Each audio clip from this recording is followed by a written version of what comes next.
कौन है? तेरा पति तो नहीं होगा? उससे कोई फर्क नहीं पड़ता। फर्क नहीं पड़ता मतलब क्या? चल क्या रहा तुम वो देख रहा है कैमरा लगाने से रिकॉर्ड हो रहा है। रिलैक्स। मुझे तो कुछ समझ में नहीं आ रहा। रुको। क्या हुआ? आज फिर कुछ भूल गए? हाँ, वो मोबाइल भूल गया।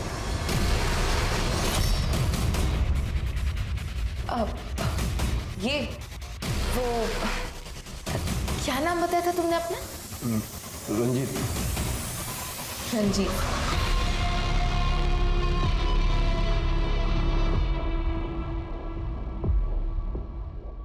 अरे हाँ, वो मुस्कान ने कहा है कि आज उसकी एक्स्ट्रा क्लास है और मुझे भी ऑफिस से आने में देर हो जाएगी।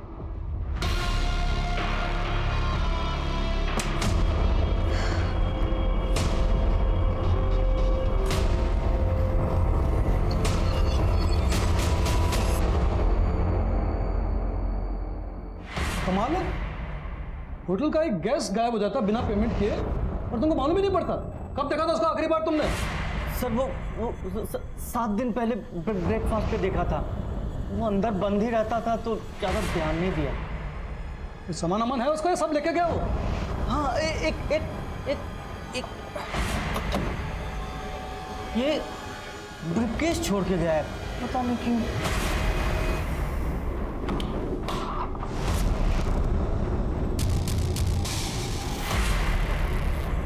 संजीव पटेल, मुंबई से।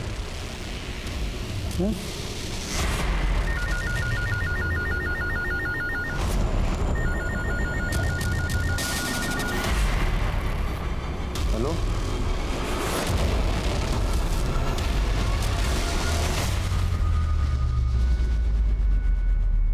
नमस्कार, मैं आशुतोष राणा। क्राइम पेट्रोल सतर्क के नए अध्याय शातिर क्रिमिनल में आप सभी का हार्दिक स्वागत करता हूं। हमारी इस श्रृंखला का उद्देश्य आपको अपराधियों के उस घिनौने चेहरे से रूबरू करवाना है जिसे देखकर इंसान तो क्या, इंसानियत भी तर्रा जाए।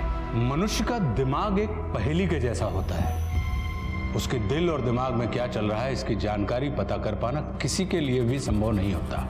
कुछ रिश्ते ऐसी ही पहेलियों से घिरे होते हैं जिनका ना ओर समझ में आता है और ना ही छोर। रिश्तों में जब यही पहेलियां हद से ज्यादा बढ़ जाएं, तो समझ लेना चाहिए कि कहीं ना कहीं कोई अपराध दस्तक दे रहा है। आज का ये केस पता नहीं कितनी ही गुत्थियों से मिलकर बना हुआ है। पुलिस के लिए यह केस बरगद के पेड़ की तरह था, जिसकी असली जड़ तक पहुंचना उसके लिए आसान काम नहीं था। वो जितना इस केस को सुलझाने की कोशिश करती, ये केस उतना ही उलझता जाता। इस केस ने सिर्फ गुजरात ही नहीं बल्कि महाराष्ट्र पुलिस की नींद भी हराम कर दी थी। और जब इस केस की सच्चाई सामने आई तो पूरा हिंदुस्तान दहल गया।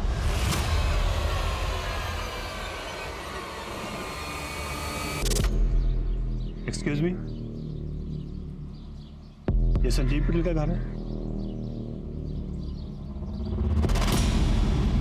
हाँ, उन्हीं का घर। पति है मेरे। मैडम, उनके अगेंस्ट कंप्लेंट है वापी के एक होटल से। क्या कह रहे हैं आप? कैसी कंप्लेंट?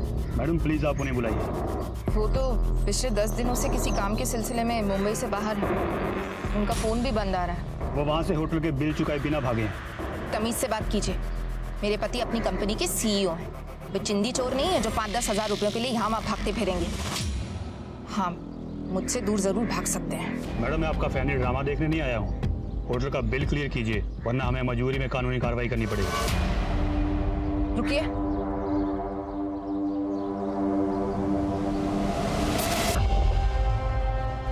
मॉम, डैड, मैं जा रही हूँ।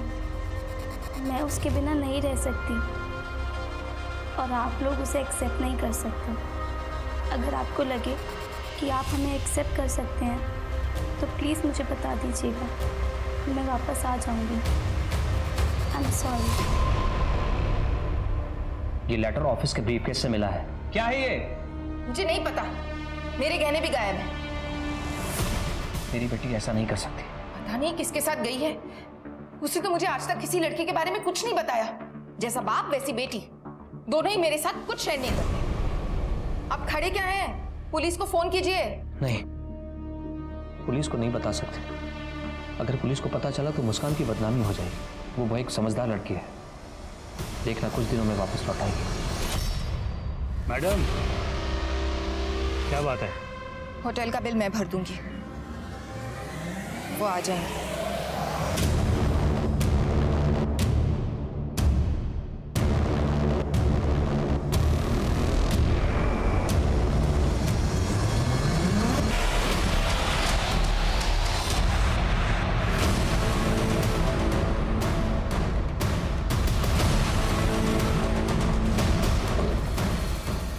सर, किसी आदमी का कटा हुआ पैर है, इस पर एसिड भी डाला गया। इसको फॉरेंसिक के लिए भेजो। कटा हुआ पैर मिला है तो और भी पार्ट्स होंगे, और बाकी सारे पुलिस स्टेशन को अलर्ट कर दो। आई एम सॉरी पापा।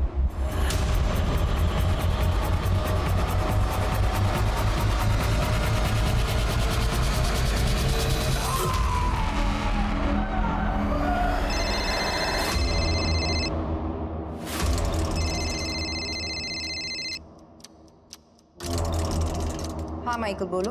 हेलो मैडम, प्लीज़ आप जल्दी पुलिस को फ़ोन कीजिए। क्यों, क्या हुआ?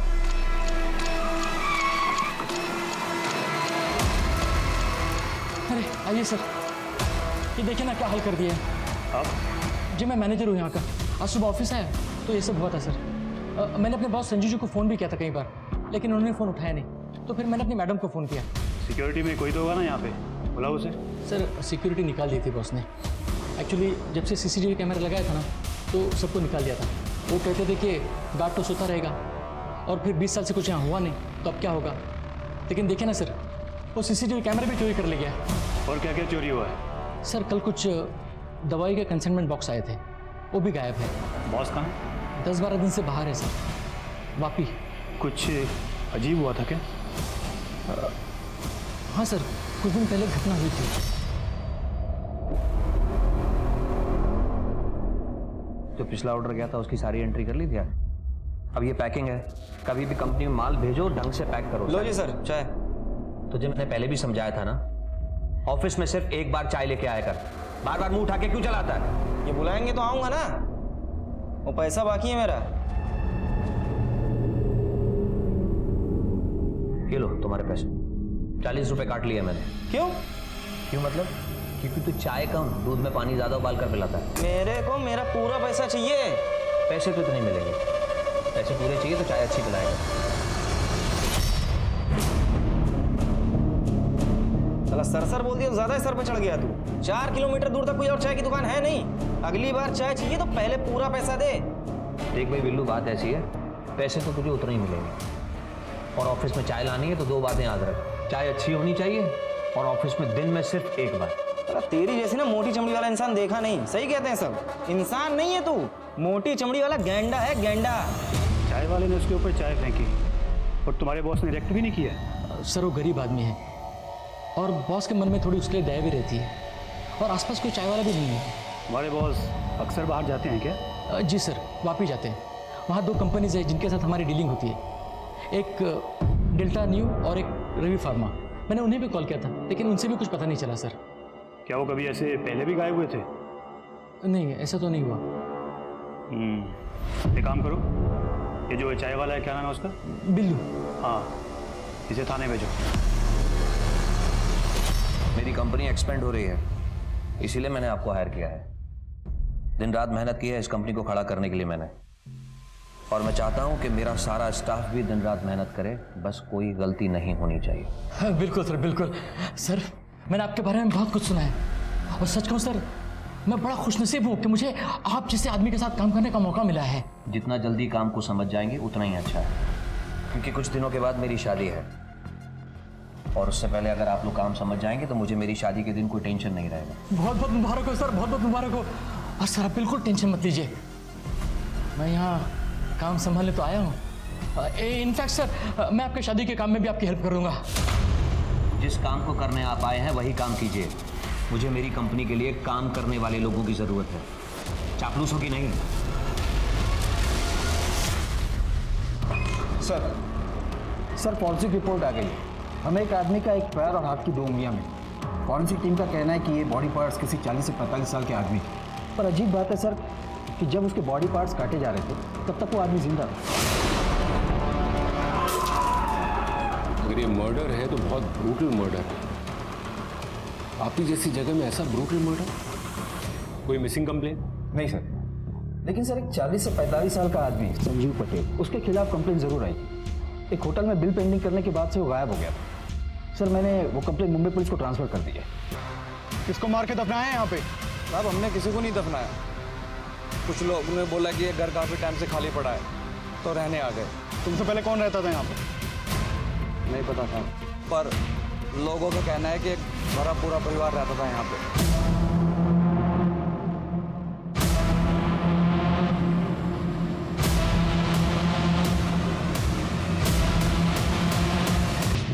आखिर ये संजीव पटेल गायब कहाँ हो गया? कहाँ गया होगा वो? हमें कैसे पता सर कहाँ गया होगा? हमें तो वो खुद चुना लगा गया। तो अच्छा हो कि घर से उसका पेमेंट आ गया। उसके बारे में और कोई जानकारी? कोई उससे मिलने आता था या वो कहीं किसी को मिलने जाता था? नहीं सर, ऐसा तो कुछ भी नहीं है। उसने तो हमें सख्त हिदायत दी थी कि उसको कोई डिस्टर्ब ही नहीं करे। ये केस छोड़ के गया है।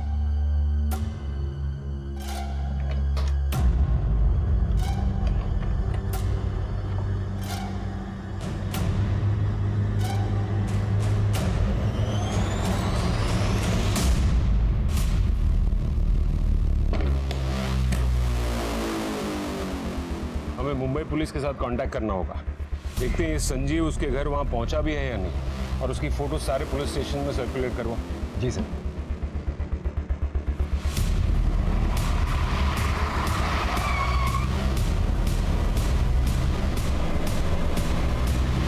हेलो सर, मैं SI Patnaik. Vapi head office से फ़ोन आया था कि आप संजीव पटेल केस के सिलसिले में मुंबई आ रहे हैं। कोई अपडेट? नहीं सर, वो अभी भी मिसिंग है। ये है उसके केस की फाइल। सर उसके घर में उसकी बीवी दीप्ति और उसकी टीनेज बेटी मुस्कान। अच्छा खासा फार्मास्यूटिकल का डिस्ट्रीब्यूशन का बिजनेस है सर, लेकिन फैमिली में कुछ प्रॉब्लम है। पड़ोसियों को शक है कि दीप्ति का किसी और के साथ अफेयर चल रहा था। सर फिर तो ये ओपन एंड शट केस। इस दीप्ति ने अपने लवर के साथ मिलकर संजीव को मरवा दिया होगा। हो सकता है। सर एक और बात है सर संजीव की फार्मा कंपनी में कुछ दिन पहले लूटपाट हुई थी, और लूटपाट में जो कंसाइनमेंट लूटा गया था वो अभी तक मार्केट में ट्रैक नहीं हुआ है। डेल्टा न्यू कंपनी में बना साइकेट्रिक ड्रग्स था सर। दिनेश, ये दवाइयाँ तो इलीगली नशे के लिए यूज़ की जाती है ना? जी सर। वैसे सर एक और बात भी है सर, एक चाय वाला है बिल्लू। बिल्लू चाय वाला? जी हाँ सर, संजीव के साथ उसका कई बार झगड़ा हुआ है सर। जिस दिन से संजीव गायब है उस दिन से ये चाय वाला भी गायब है। तुम सबसे पहले ये संजीव की बीवी, क्या नाम बताया उसका? सर दीप्ति। दीप्ति, सबसे पहले उसे बुला। जी सर। दीप्ति, मैं तुम्हारे साथ सिर्फ घर बसाना नहीं चाहता, बल्कि मैं तुम्हारे साथ अपनी पूरी दुनिया बसाना चाहता हूँ। वो दुनिया जहाँ बहुत पैसा हो, बड़ी बड़ी गाड़ियाँ हों, बंगले हों, और इसको पाने के लिए मेहनत कर रहा हूँ, दिन रात पसीना बहाता हूँ, सिर्फ इसलिए कि वो मुकाम हासिल कर सके। देखो दीप्ति, मुझे एक ऐसा जीवन साथी चाहिए जो मेरे इस पैशन को समझ सके, मुझे समझ सके, जो हर कदम पर चाहे जैसा भी वक्त हो मजबूती से मेरे साथ खड़ा रहे। और मैं वादा करता हूँ कि तुम्हें और हमारे आने वाले बच्चे को इस दुनिया की सारी खुशियाँ दूंगा। लेकिन अगर आप बस बातें ही करते रहेंगे तो बच्चे कहाँ से आएंगे?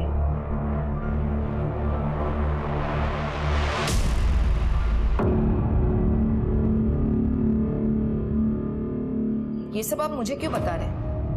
आपको लगता है ये संजीव के बॉडी पार्ट्स? वो तो डीएनए टेस्ट के बाद पता चल ही जाएगा। किसके साथ करेंगे डीएनए टेस्ट? वो अनाथ है। क्यों? आपकी और संजीव की एक बेटी तो है ना? हाँ है, लेकिन वो मिसिंग है। क्या? हाँ, वो संजीव के जाने से कुछ दिन पहले ही घर से गायब हो गई। आप दोनों की बेटी गायब हो गई थी और आपको और आपके पति को जरा भी ऐसा नहीं लगा कि आपको पुलिस कंप्लेन करनी चाहिए? संजीव को पुलिस को इन्वॉल्व नहीं करना था। उन्हें यकीन था कि मुस्कान वापस आ जाएगी।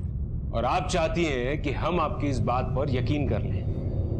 मैडम, आपके पति गायब हुए हैं और पुलिस को बॉडी पार्ट्स मिले, लेकिन वो बॉडी पार्ट्स संजीव के हैं या नहीं उसकी पुष्टि करना अब भी बाकी है, क्योंकि उसके कोई रिश्तेदार तो है नहीं और आपकी और संजीव की बेटी वो भी गायब है। और आपको देखकर ऐसा लगता है कि आपको इस पूरी बात से कोई फर्क नहीं पड़ता।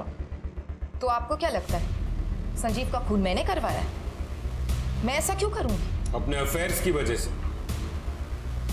ये मेरा और संजीव का पर्सनल मैटर है। सच सच बताइए, आपने अपने अफेयर्स को छुपाने के लिए ही संजीव का मर्डर करवाया ना?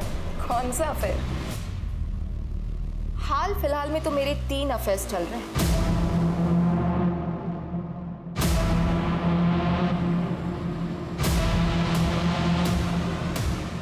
मैं कोई भी काम संजीव से छुपा कर नहीं करती और संजीव को इस बात से कोई एतराज नहीं। ये कैसी शादी है मिसेस दीप्ति पटेल, जहां पत्नी गैर मर्दों के साथ अफेयर्स करे और पति को कोई एतराज ना हो?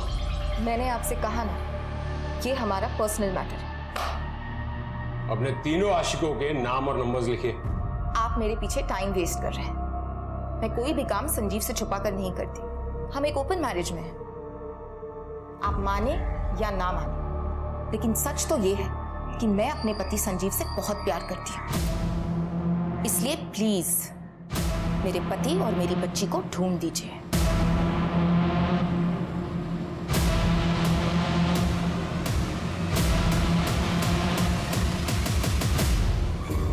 आपको क्या लगता है सर? मैंने किसी भी औरत को इतना ब्लंट नहीं देखा है। सर मुझे तो लगता है कि इसने अपने पति के साथ साथ अपनी बेटी को भी मार दिया है ताकि डीएनए कंफर्म ना हो। या ये भी हो सकता है कि इसकी बेटी को पता चल गया हो कि इसने अपने पति को मरवाया है। फिलहाल तो हमें उसे ढूंढना होगा। ये मुस्कान के बारे में सब पता करो कि वो सच में भागी थी या नहीं, और अगर भागी थी तो किसके साथ भागी। और ये संजीव, उसकी पूरी कुंडली निकालो, पता करो कि वो सच में अनाथ है या नहीं। उसका कोई रिलेटिव मिलेगा तो ही हम डीएनए कंफर्म कर पाएंगे। और वहाँ वापी में जो फार्मा कंपनीज में उसका अक्सर आना जाना था, वहाँ भी पता करो। वहाँ पर किसी मिसिंग आदमी की कंप्लेन आती है तो मुझे तुरंत इन्फॉर्म करो। और ये दीप्ति के आशिकों को उठाओ। हाँ डॉक्टर साहब बताइए। जो स्केलेटन आप लोगों ने कलेक्ट किया था वो 3 लोगों का है। मतलब आपका भी यही मानना है कि वो स्केलेटन 3 लोगों के हैं? इंटरेस्टिंग बात यह है कि उनमें से 3 में से एक औरत है। औरत?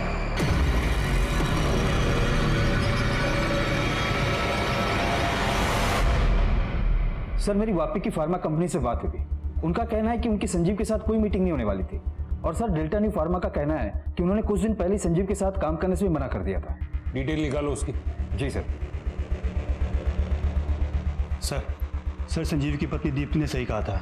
मुस्कान सच में किसी लड़के के साथ भागी है। उसके स्कूल से पता किया है। जिस दिन से मुस्कान गायब है उसी दिन से उस स्कूल का एक लड़का भी गायब है। कौन है ये लड़का?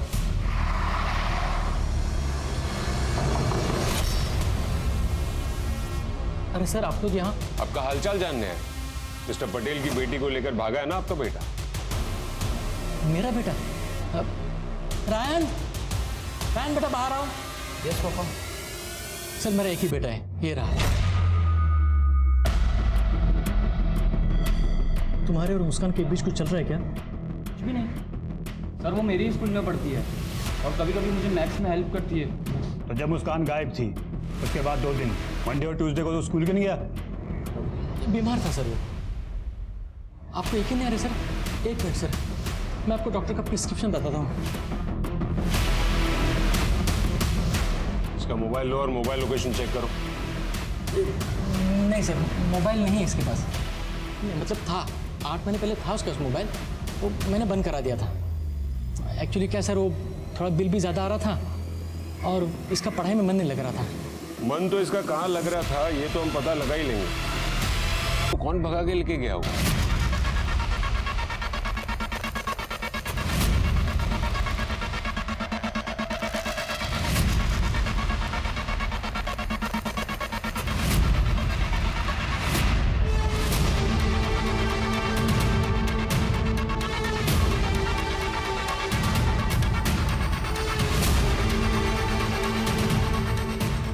सॉरी पापा।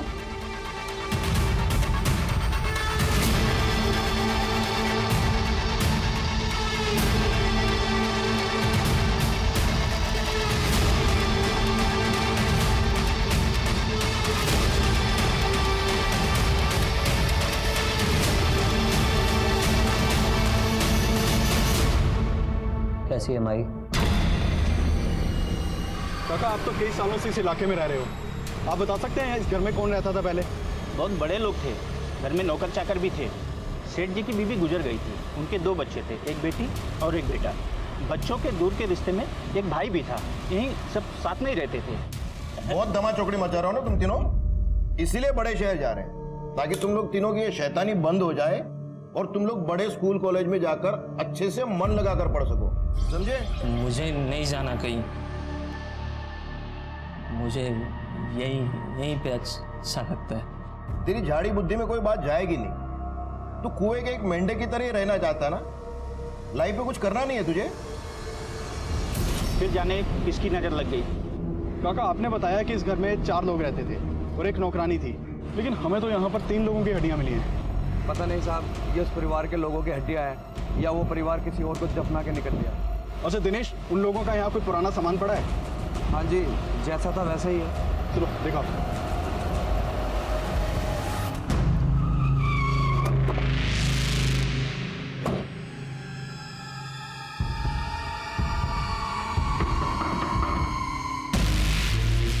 रंजीत जी, मुझे तुमसे कुछ बात करनी है। आइए ना अंदर आइए। सर वो हमारी पत्नी है, मुझे लगता है हमें अकेले में बात करनी चाहिए। आइए।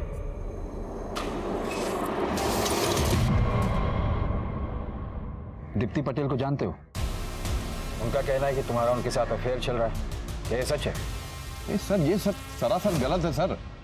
झूठ और सच का हम पता लगा लेंगे। गाड़ी में बिठाओ इसे। अरे सर मैंने कुछ नहीं किया सर, मैं सच कह रहा हूँ सर।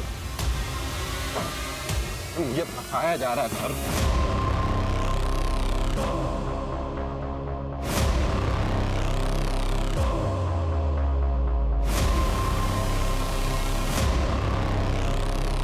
तो पहली बार कहाँ मिले थे? कैफे शॉप, पूरे परिवार के साथ आई थी सर।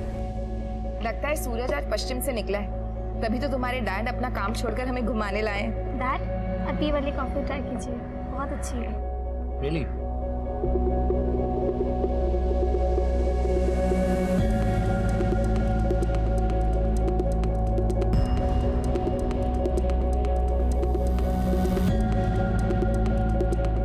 एक औरत सामने से खुद ऑफर कर रही है तो गधा ही होगा जो मना करेगा।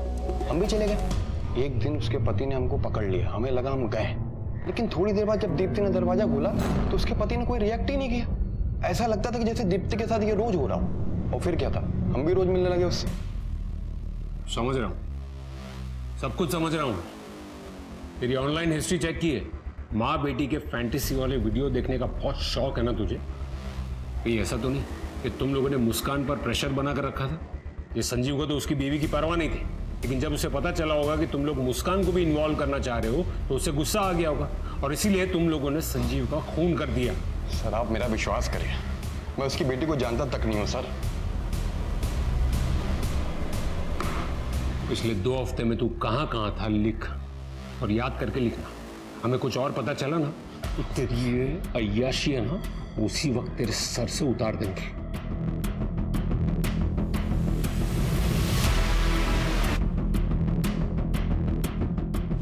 दिनेश, इस पर नजर रखो और दीप्ति के बाकी के 2 लवर्स को भी उठा के ले जाओ।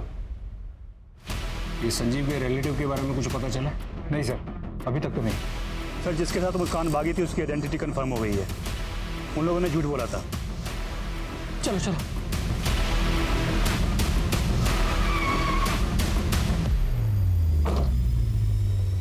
कहीं जा रहे हैं क्या?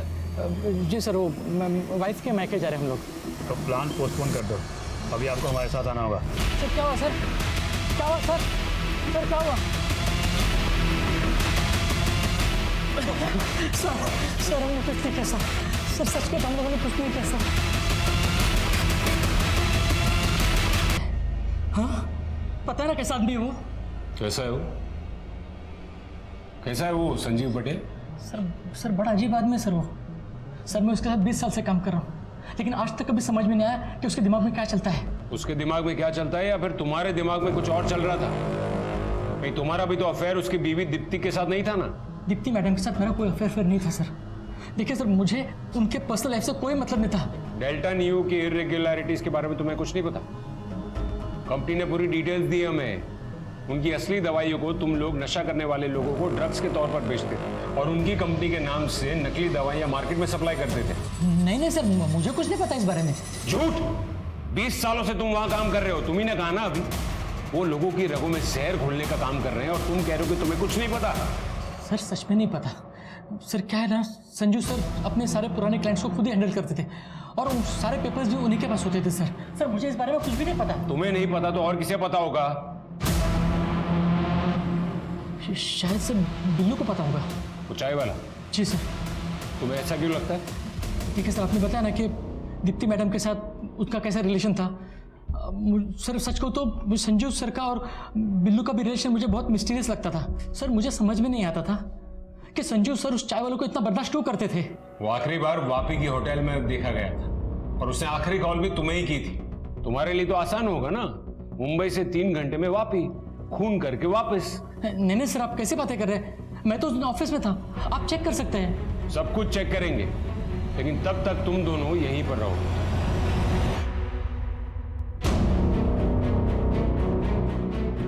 सर ये माइकल बार बार कह रहे हैं कि इसे कुछ नहीं पता, जबकि घूम फिर के खुद ही बीच में आ रहा है। सर नागपुर पुलिस से फोन आया था, बिल्लू को पकड़ लिया गया, उसे हम मुंबई लेकर आ रहे हैं। ये संजीव पटेल का केस पहेली की तरह उलझता ही जा रहा है और इस पहेली को सुलझाने के लिए हमें उसके पास्ट को खंगालना होगा। इससे भी हम पक्के तौर से कह नहीं पा रहे हैं कि जो बॉडी पार्ट्स मिले हैं वो संजीव के हैं या किसी और के। मुझे तो ये समझ में नहीं आ रहा है कि जिसके बॉडी पार्ट्स काटे जा रहे हैं वो संजीव है या फिर जो बॉडी पार्ट्स काट रहा है वो संजीव है।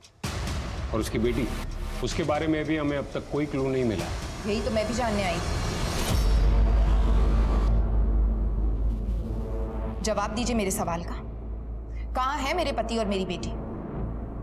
आप लोग अभी तक उन्हें ढूंढ नहीं पाए? और तुम, हिम्मत कैसे हुई तुम्हारी? इतने एहसान किए हमने तुम्हारी फैमिली पर और तुमने ये सलाह दिया? एहसान करने वाले आई बड़ी। तेरे पति की सेवा की मैंने 20 साल, गुलामी की मैंने उसके साथ।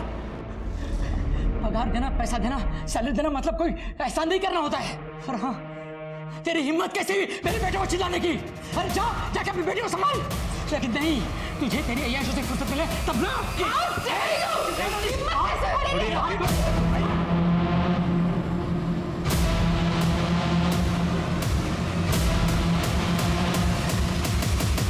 जिंदगी से यदि छल, छद्म, झूठ, फरेब या राजों को हटा दिया जाए तो शायद जीना बहुत आसान हो जाएगा। सीने में दबे हुए राज ही अक्सर हमें गलत रास्ते की तरफ ले जाते हैं। मेरी सलाह तो यही होगी कि हम ऐसा कोई भी काम ना करें जिसे दुनिया के सामने लाते हुए हमें शर्मिंदगी महसूस हो या डर लगे, क्योंकि ऐसे ही ना जाने कितने राजों से संजीव पटेल की जिंदगी घिरी हुई थी। वो कहां था, किस हाल में था? क्या वो लाश के टुकड़े जो पुलिस को मिले थे वो संजीव पटेल के ही थे या मामला कुछ और ही था? और पंतनगर में जो 3 कंकाल मिले थे वो कंकाल किसके थे? उनकी मौत का कारण क्या था?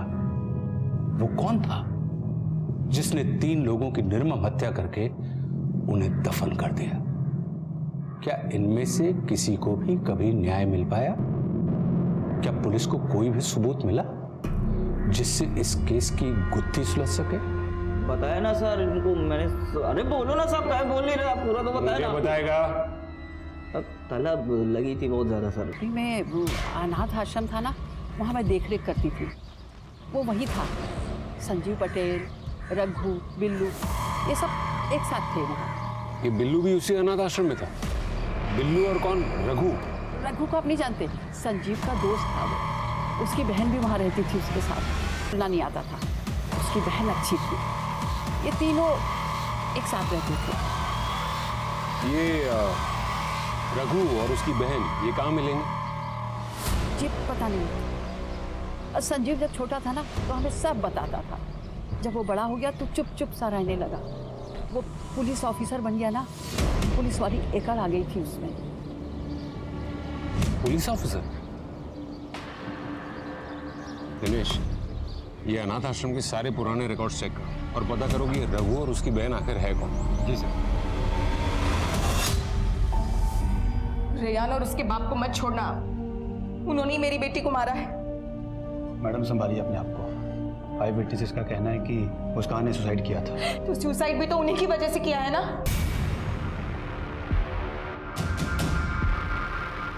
ये फोटोज की कंडीशन बहुत अच्छी नहीं है। एजिंग सॉफ्टवेयर यूज करके भी हम ये नहीं पता कर पाएंगे कि अब ये दिखते कैसे होंगे। सर हमारे पास अब मुस्कान की बॉडी है, तो कम से कम ये तो पता चल जाएगा कि वो बॉडी पार्ट संजीव के हैं या नहीं।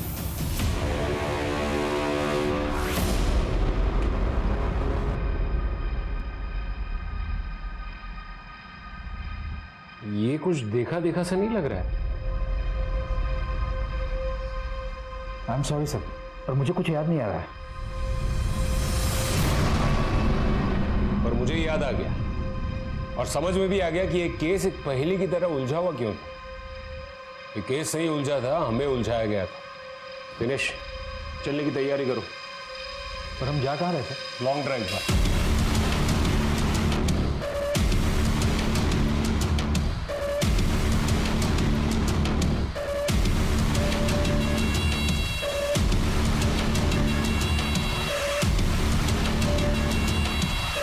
चाय।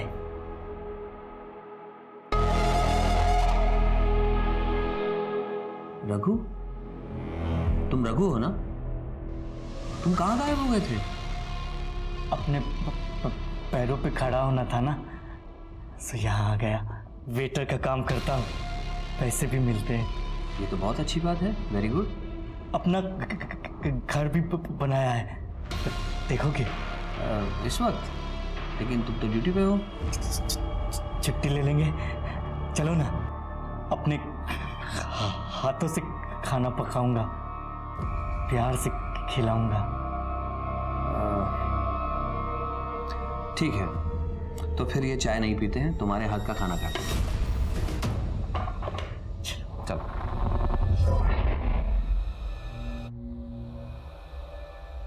अच्छा, तो यहाँ रहते हो तुम? बहुत अच्छी जगह है।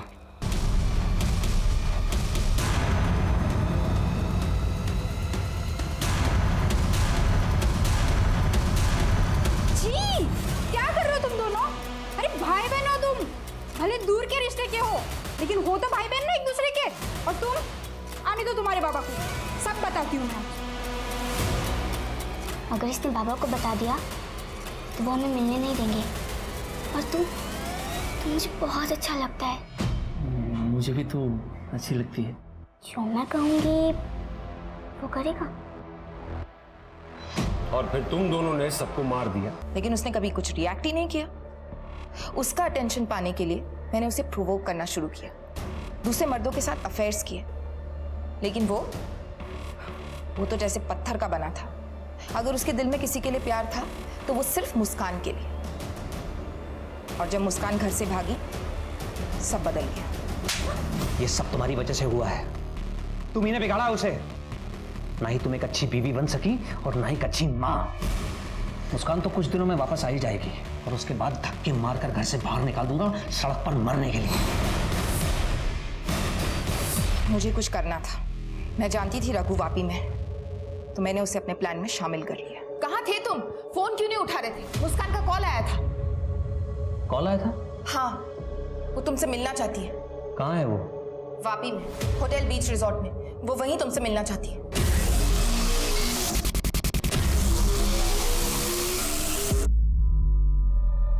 तो तुम ये कहना चाहती हो कि संजीव ने तुम्हें निग्लेक्ट किया, इसलिए तुमने ये सारे अफेयर्स चलाए। तो फिर रघु को क्यों सेड्यूस किया? और ये नन बनने का क्या नाटक था? संजीव को अनाथ आश्रम में मेरे और रघु के बारे में सब पता चल चुका था। उसने मुझसे कहा कि अगर मैं नन बन जाऊंगी तो शायद ठीक हो जाऊंगी। उसके कहने पर मैं नन तो बन गई, लेकिन बाद में संजीव को मुझसे प्यार हो गया और उसने ही मुझसे शादी कर ली। सही है, इंसान चाहे जितना भी भाग ले, अपने आप से नहीं भाग सकता। मुस्कान का क्या हुआ? कुछ नहीं, उसने कॉल किया था मुझे। मुस्कान कहाँ है? इस केस से हमें यह सबक मिलता है कि अति किसी भी चीज की अच्छी नहीं होती। बहुत आगे पहुंचने की दौड़ में हम अक्सर कहीं भी नहीं पहुंच पाते। इस केस में सबने अति कर दी थी। रघु को यह भरोसा था कि दीप्ति उससे शादी करेगी। उसने दीप्ति के लिए गुनाहों की अति कर दी। वहीं संजीव के सर पर न सिर्फ पैसे का भूत सवार था जिसकी वजह से वो गलत रास्ते पर निकल गया था, बल्कि उसने सहनशीलता की भी अति कर दी थी। अपनी बेटी मुस्कान को माता पिता दोनों का प्यार देने की जिद में वो अपनी जिंदगी गंवा बैठा। वो समझ चुका था कि दीप्ति उसके प्यार के लायक नहीं है, फिर भी वो सिर्फ मुस्कान के लिए दीप्ति की शर्मनाक हरकतें झेलता रहा और दोनों मिलकर पति पत्नी का स्वांग रचते रहे। पति पत्नी का साथ कहने को तो 7 जन्मों का होता है, लेकिन जब कोई रिश्ता मर चुका हो तो उसे जबरदस्ती जिंदा रखने की कोशिश बेकार होती है। और कई बार इसी खींचातानी में अपराध का जन्म हो जाता है। जिस रिश्ते में प्यार और सम्मान हो वही असली रिश्ता होता है। जबरदस्ती के रिश्ते पैरों की जंजीर बन जाते हैं। इसी के साथ मैं आशुतोष राणा आपसे विदा लेता हूं। हम फिर मिलेंगे एक नई कहानी के साथ जो आपको रखेगी सतर्क और जिंदगी को सुरक्षित। तब तक अपना और अपनों का ख्याल रखिए और देखते रहिए क्राइम पेट्रोल सतर्क।